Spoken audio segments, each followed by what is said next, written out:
TNFro is reading. Hi, I'm your host, Felicia Baxter.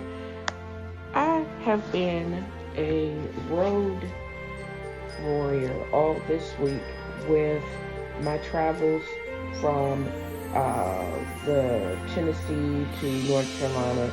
Now I'm hanging out in Virginia. I did have the opportunity to see Star Wars The Last Skywalker. Contrary to popular belief, it's not as bad. It's the previous last several iterations, but it wasn't all that bad. It wasn't all that good, but it wasn't all that bad. I'll discuss that a little bit. I wanted to read a little bit more from Dickens' A Christmas Carol, as well as talk a little bit more about seasonal affective disorder and where all of us should be for Christmas. And I just want you guys, and thank you for joining. So what is this one? Star Wars, The Rise of Skywalker. I was just excited because it's been a number of years since the last release of a Star Wars movie. I got to go with lightsabers with my niece and nephew. And we had matching t-shirts. However, the movie itself, I think our excitement and our discussion of it was more exciting than the actual movie. The ending was a little bit whack. I'm just going to let you... The graphics, you can't be beat. I'm excited. I think I'm more excited about the next Mulan movie that's going to release in March. I'm probably going to go to see that with my niece. I didn't understand. There was this massive prologue that it was so long that we thought we were in the wrong movie. The movie itself, kudos to the graphics team. Boo to the people that wrote the end. Thought it was whack.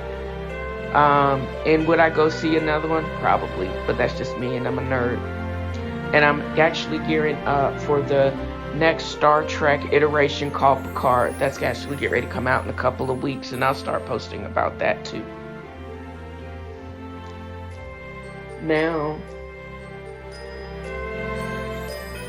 on to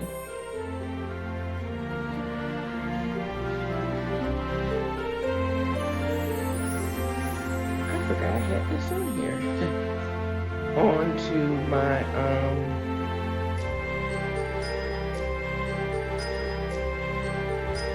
as I was stating, on to reading more about from Christmas Story or Christmas Carol by Charles Dickens. Marley's Ghost.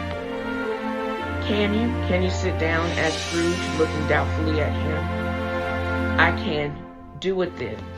Scrooge asked the question because he didn't know whether a ghost so transparent might find himself in the condition to take a chair, and felt that in the event of this being impossible, it might involve the necessity of an embarrassing explanation.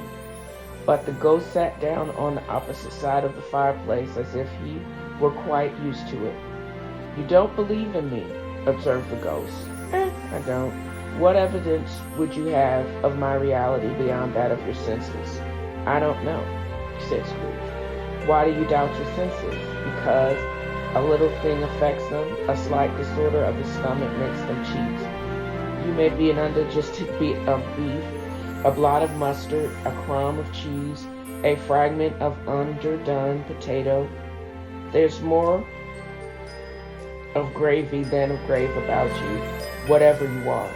Scrooge was not much in the habit of cracking jokes, nor did he feel in his heart by any means waggish then. The truth is that he tried to be smart as a means of distracting his own attention, and keeping down his terror, for the spectre's voice disturbed the very marrow in his bones. To sit staring at those fixed glazed eyes in silence for a moment would play, Scrooge felt, the very deuce with him.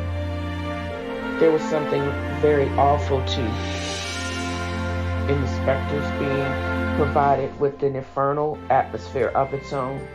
Scrooge could not feel it himself, but this was clearly the case. for though the ghost sat perfectly motionless, its hair and skirts and tassels were still agitated as by a hot vapor from an oven. "You see this toothpick," said Scrooge, returning quickly to the charge, for the reason just a sign, and wishing, though it was only for a second, to divert the vision's stony gaze from himself. "I do," replied the ghost. "You are not looking at it," said Scrooge. "But I see it," said the ghost, notwithstanding. "Well, I have but to swallow this, and be the rest of my days persecuted by a legion of goblins, all of my own creation. Humbug, I tell you, humbug." At this, the spirit raised a frightful cry and shook its chain with a dismal and appalling noise that Scrooge held on tight to his chair to save himself from falling into a swoon. But how much greater was his horror when the phantom, taking off the bandage round his head as if it were too warm to wear indoors, its lower jaw dropped down upon its breast. Scrooge fell upon his knees and clasped his hands before his face. "Mercy, dreadful apparition, why do you trouble me?" "Man of a worldly mind," replied the ghost, "do you believe in me or not?" "I do," said Scrooge. "I must. But why do spirits walk the earth, and why do they come to me?" Got a few pages at least. And again, the specter goes on to prove to Scrooge that he really was a spirit from another world. And Scrooge finally gives in, and the ghost talks about his travels.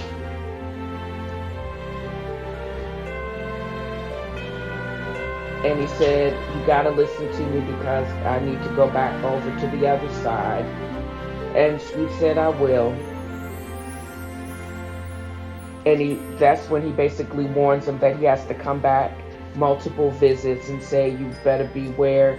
And say, and then of course Scrooge, trying to control the situation, says, "Can't you just come back all at once?" And he says, "Nope, I gotta come back multiple times."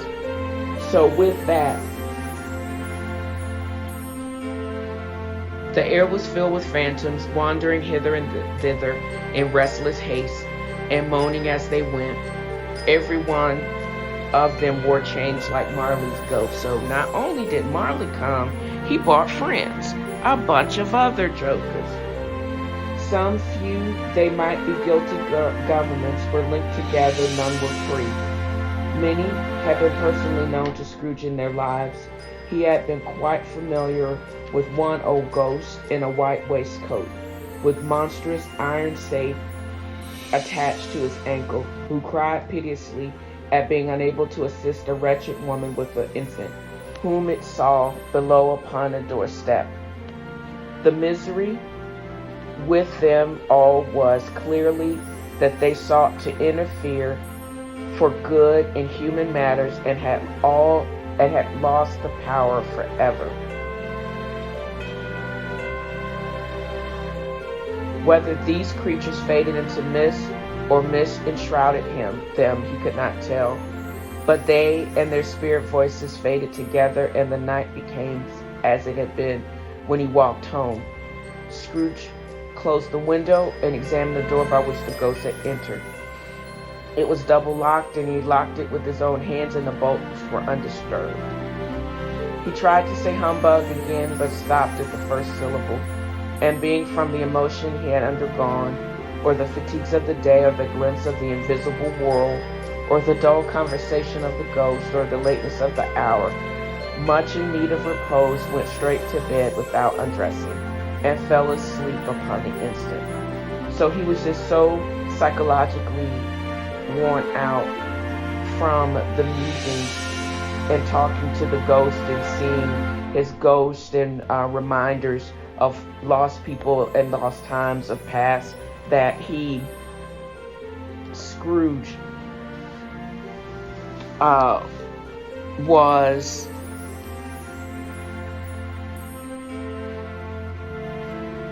just taken aback, and he had to put it out of his mind, and he just had to go to sleep.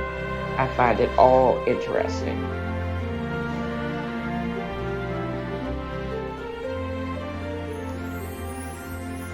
And last but not least, I wanted to also talk about this time of year. The next several days are going to be cool.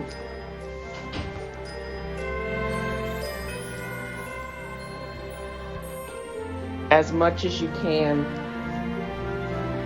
get exposed to sunlight and be around people that make you happy. I would suggest that you do it. But if you can't, and you are depressed, and you have your own demons like Scrooge's goat, and again, if you have issues that you need to unpack, you can call the 1-800-273-8255. It's to talk about your depression or your addiction. There is an online chat feature at Suicide Prevention lifeline.org/chat/. And there is also a 1-800-662 number, help. That's 1-800-662-4357. Both are 24/7, 365. No one should actually suffer in silence.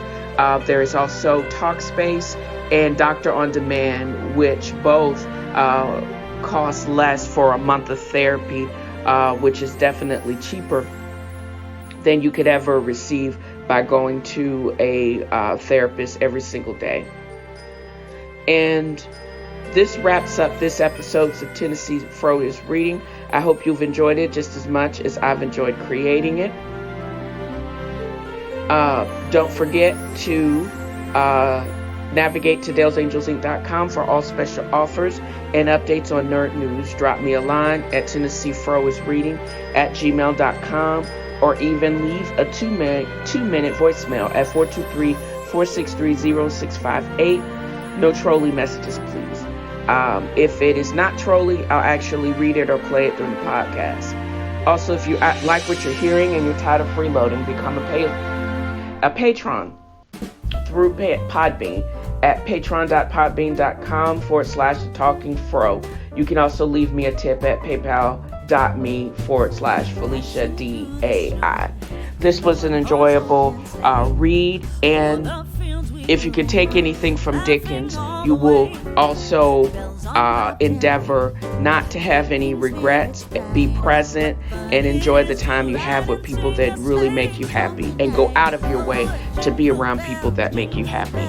And until next time, happy holidays.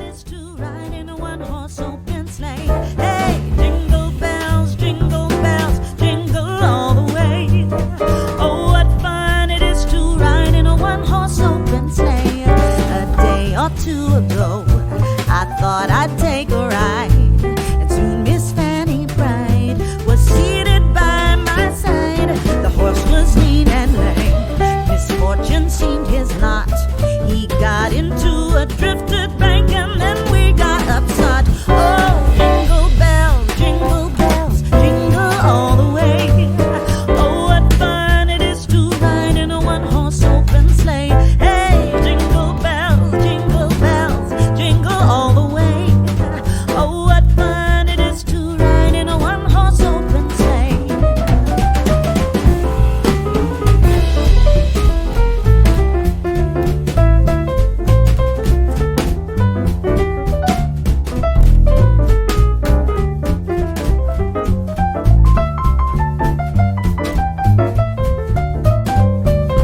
Oh, jingle bells, jingle bells, jingle all the way.